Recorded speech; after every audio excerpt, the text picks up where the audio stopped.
बिस्मिल्लाहिर्रहमानिर्रहीम, अस्सलाम वालेकुम। लेफ्टिनेंट जनरल फैज़ हमीद साहब अब अपने अगले महाज की तरफ हैं, अगले मोर्चे की तरफ हैं, अगले असाइनमेंट की तरफ हैं। उन्होंने सदर ममलकत डॉक्टर आरिफ अलवी से अलविदाई मुलाकात भी की है। अब हम देखते हैं कि जब उनको ये पता चला, यानी 6 अक्टूबर को हमने देखा कि जी पहले आईएसपीआर की तरफ से ये बात सामने आई कि अब उनको कोर कमांडर पेशावर लगाया जा रहा है।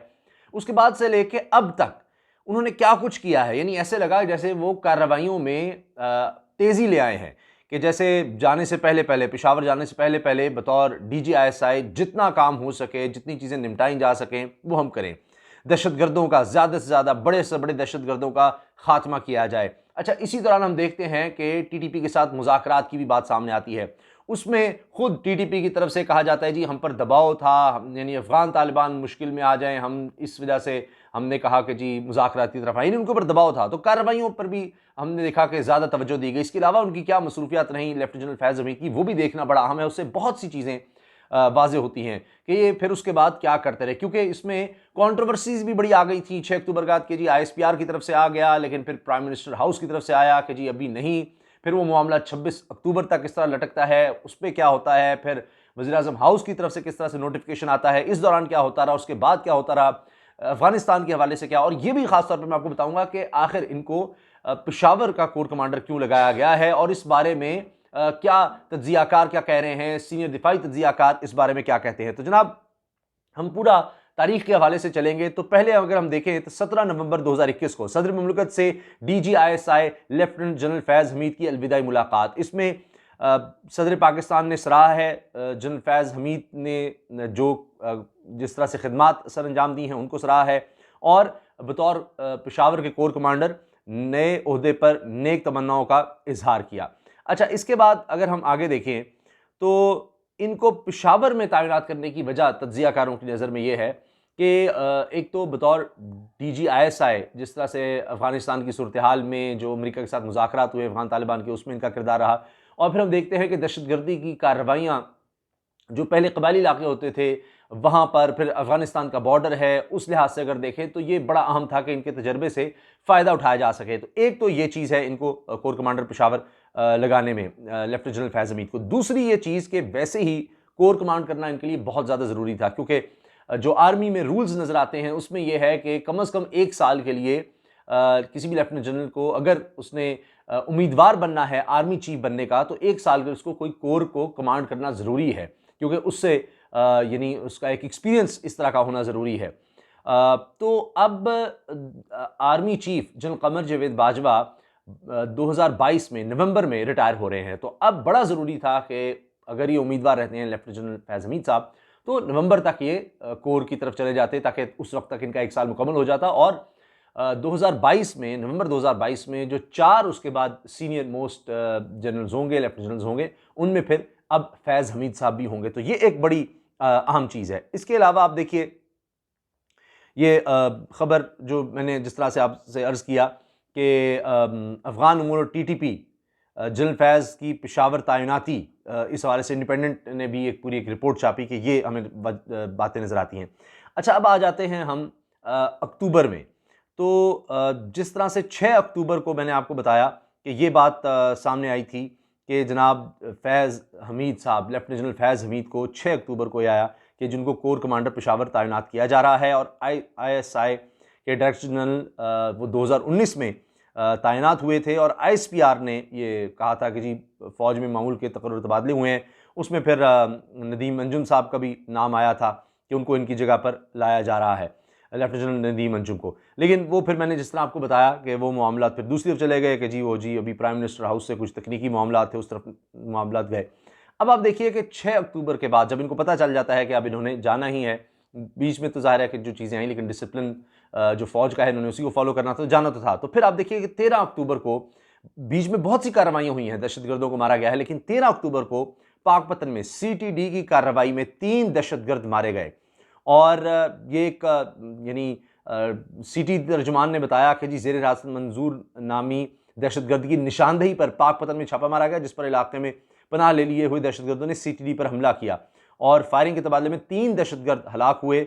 और इस तरह से ये कार्रवाई फिर इसका बताया गया। और आगे आप देखिए, फिर बताया जाता है जी काउंटर टेररिज्म डिपार्टमेंट CTD की तरफ से इसी तरह से एक और बड़ी कार्रवाई होती है और मुख्तलिफ इलाकों में, यानी ये पाकिस्तान के तूल अर्ज़ में हमें नज़र आता है। और पीर 18 अक्टूबर को काउंटर टेररिज्म डिपार्टमेंट की दीरबाला में कार्रवाई, TTP का मतलूब दहशतगर्द हलाक। तो देखें आप कि ये मुसलसल एक तसलसल है, 13 के बाद 18। आगे बढ़ते हैं, आगे आप देखें तो जब ये सारी कंट्रोवर्सी चल रही थी और कहा कि जी जनाब ये कोई आर्मी चीफ और DGI में कोई फासले हो गए हैं, वज़ीर आज़म से जनाब ताल्लुकात बड़े ख़राब हो गए हैं, तो उसी दौरान खबर आती है 18 अक्टूबर को ही कि army chief general Qamar Javed Bajwa का ISI दफ्तर का दौरा। और वहाँ पर फिर army chief general Qamar Javed Bajwa ने इंटर सर्विस इंटेलिजेंस के हेडक्वार्टर का दौरा किया। फौज के शोबे ताल्लुकात आमा की जानिब से जारी बयान में कहा गया कि ISI हेडक्वार्टर पहुंचने पर जनरल बाजवा का इस्तकबाल DG ISI जनरल फैज़ अमीन ने किया। तो ये भी फिर उसके बाद खबर आई। अच्छा, आगे एक बहुत बड़ी हेडलाइन जो बनी कि ये तीसरी दफ़ा हुआ कि पाक बहरिया ने भारतीय सबमरीन की पाकिस्तानी हदूद में दाखिले की कोशिश नाकाम बना दी। ये 19 अक्टूबर को खबर आती है। तो ये भी हमें नज़र आता है कि एक बड़ी कोऑर्डिनेशन हमारे जो इंटेलिजेंस के इदारे हैं उनमें आती है कि ये एक और कोशिश भारत की तरफ से को दिखाने के लिए, देखिए हम हदूद में चले जाते हैं पाकिस्तान की, उनको पता ही नहीं लगता। ये तीसरी दफ़ा ये पकड़ा गया। फिर जनाब एक बहुत अहम दौरा इसी दौरान में लेफ्टिनेंट जनरल फैज़ हमीद करते हैं। तो बड़े बड़े अहम काम वो इन चंद दिनों में अंजाम देते हुए नजर आते हैं। काबुल जाते हैं जी शाह महमूद कुरैशी वज़ीर ख़ारजा की DG ISI और दीगर हुकाम के हमरा अफ़गान वज़ीर आज़म से मुलाकात। अब लगता है कि यहाँ पर जाकर कि किस तरह पाकिस्तान की जो डिमांड्स हैं, चाहे वो बॉर्डर के हवाले से हो, चाहे वो TTP का मामला हो, उसमें जाकर वो बाकायदा वहाँ लोगों से मिलते हैं। इससे पहले भी उनका एक दौरा हुआ था और वो टी इज़ फैंटास्टिक वाला मामला जिस तरह नजर आया, भारत में बड़ी आग लगी थी उस दौरे की, तो वो भी हम देखते हैं। एक और बहुत बड़ी कार्रवाई जिसमें 9 दहशतगर्द एक ही कार्रवाई में मारे जाते हैं। अच्छा, इसी दौरान कई बड़े बड़े इनके जो कमांडर थे दहशतगर्दों के मुख्तलिफ इलाकों में मारे गए। At least 9 terrorist killed in Mastung intelligence based operation. अब आप देखिए कि मस्तूंग के इलाके में ही कम से कम 9 दहशतगर्द मारे जाते हैं। फिर जनाब इसके बाद आगे खबर आती है 26 अक्टूबर 2021 को वज़ीर आज़म से आर्मी चीफ की मुलाकात, DG ISI फैज़ हमीद भी शरीक थे। अब ये 26 अक्टूबर तक ये स्पेकुलेशंस होती हैं क्या होगा क्या नहीं होगा। अच्छा, और जो मस्तूंग का मैंने आपको बताया, अगर हम उसको देखें 23 अक्टूबर को ये खबर छपती है कि मस्तूंग में 9 दहशतगर्दों को मारा गया है। ये भी इंटेलिजेंस बेस्ड ऑपरेशन था, ज़ाहिर है हमारे इदारे इसमें शामिल। अच्छा, अब आप देखिए कि 26 को ही मुलाकात होती है, DG ISI फैज़ हमीद साहब भी उसमें होते हैं, आर्मी चीफ भी, और वज़ीर आज़म की मुलाकात है। फिर 26 अक्टूबर की खबर सामने आती है कि lieutenant general Nadeem Anjum DG ISI तैनात, वज़ीर आज़म ऑफिस ने नोटिफिकेशन जारी कर दिया। हाँ, इसमें यह ज़रूर चीज़ सामने आई कि जनाब 19 नवंबर तक फ़राइज़ लेफ्टिनेंट जनरल फैज़ हमीद ही अंजाम देंगे और नोटिफिकेशन का इतलाक 20 नवंबर से होगा। तो अब इसके बाद ज़ाहिर है कि उनको पता लग गया कि अब जिस तरह पहले ही उनको पता था जाना है और तकनीकी मामला सारे हो रहे थे। बहरहाल तो उसके बाद आपने जिस तरह मैंने अर्ज़ किया कि 17 को अब उन्होंने मुलाकात भी कर ली, अलविदाई मुलाकात। लेकिन उसी तरह मामला फिर आगे जारी रहते हैं। 2 नवंबर को हंगू CTD से मुकाबले में कलदम TTP के 4 दहशतगर्द हलाक।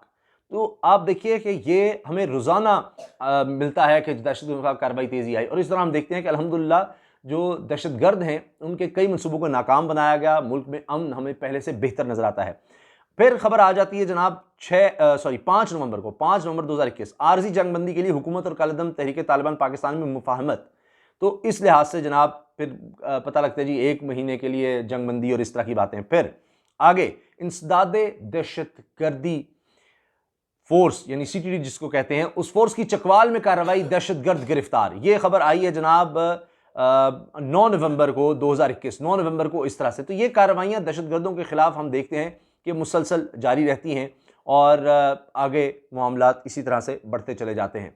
तो जब से फैज़ हमीद साहब को ये पता लगा कि उन्होंने अब आगे जिम्मेदारियां संभालनी हैं, तो आप देखते हैं कि उन्होंने किस तरह से तेज़ी से काम किया और फिर उन्होंने परवाह नहीं की। जो कुछ चाहे मरियम नवाज साहिबा हाई कोर्ट में पेशी के बाद आकर उनके नाम ले लेकर कहती रही हों ताकि उनको कोई पता नहीं किसी तरह से मिलान करके कोशिश की जाए कि उनको किसी ख़ास पोस्ट पर ना वो जाएँ। और इसी तरह से अभी भी हमने देखा कि जो मुश्तरका इजलास हुआ पार्लियामेंट का, उसमें भी इस तरह की बातें हुई कि जी इदारा इन्वॉल्व और इस तरह। तो फैज़ हमीद साहब ने इसकी परवाह नहीं की और वो अपने जो काम हैं पेशा उनके काम थे उन्हीं में तेज़ी लाते रहे और ख़ामोशी से वो अपना काम सर अंजाम देते रहे। तो अब इसीलिए तमाम लोग जो हैं उन और पूरी कौम, तमाम हमारे जितने भी फ़ौज के आला हुकाम हैं और आर्मी चीफ़ हैं, उनके साथ हैं और वो समझते हैं कि वो अपनी बेहतरीन कोशिशों के साथ, बेहतरीन सलाहियतों के साथ मुल्क और कौम की खिदमत कर रहे हैं, और वही काम उम्मीद है कि लेफ्टिनेंट जनरल फैज़ हमीद साहब पेशावर जाकर भी अंजाम देंगे। तो ये चंद दिनों में उन्होंने जो बड़े-बड़े काम किए हैं, जो उनकी मसरूफियात रही हैं, मैंने चाहा कि वो आपसे शेयर की जाए ताकि पता चले कि उनका फ़ोकस किधर था और उनको टारगेट करने वालों का फ़ोकस कहाँ था। अल्लाह हाफ़िज़।